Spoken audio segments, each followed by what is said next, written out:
G9 టీవీకు స్వాగతం. నమస్తే. ఈరోజు మనం గోకర్ణ సమీపంలోని కూట్లి బీచ్లో ఉన్నాం. ఇక్కడ ఈ బీచ్ ఎంతో సుందరమైన ఆహ్లాదకరమైన సముద్ర దేవునితో కలిసి ప్రకృతి వాతావరణంలో ఎంతో ఆహ్లాదకరంగా ఉంది. భవిష్యత్తు తరాలు ఇక్కడికి వచ్చి ఎంతో ఆనందిస్తూ ఉంటారు. ఇప్పుడు కూడా ఎన్నో వేల మంది వచ్చి ఆనందిస్తూ ఉంటారు.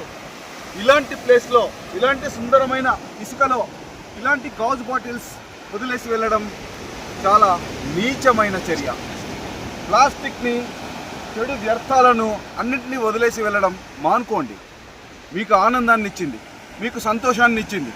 వదిలేసి వెళ్తే ఇక్కడికి మీ పిల్లలు వచ్చి గాజు బాటిల్స్ని తొక్కితే గుర్తుపెట్టుకోండి. ఎప్పుడే కానీ పవిత్రమైన స్థలాల్లో ఇలాంటి వ్యర్థాలను వేసి వెళ్ళకండి. మారండి. ప్రకృతిని కాపాడుకోండి. ఇది దైవం ఇచ్చిన మనకు ఎంతో వరం. ఈ ప్రాంతాలను కాపాడే బాధ్యత కనీసం కొంతమంది తీసుకొని కాపాడితే భవిష్యత్తు తరాలు సుఖిస్తాయని చెప్పి తెలియజేస్తూ, ప్రముఖ పర్యావరణవేత్త రాజయోగమైన ఇసుకలో ఇలాంటి గాజు బాటిల్స్ వదిలేసి వెళ్ళడం చాలా నీచమైన చర్య. ప్లాస్టిక్ని, చెడు వ్యర్థాలను అన్నింటినీ వదిలేసి వెళ్ళడం మానుకోండి. మీకు ఆనందాన్ని ఇచ్చింది, మీకు సంతోషాన్ని ఇచ్చింది. వదిలేసి వెళ్తే ఇక్కడికి మీ పిల్లలు వచ్చి గాజు బాటిల్స్ని తొక్కితే గుర్తుపెట్టుకోండి. ఎప్పుడే కానీ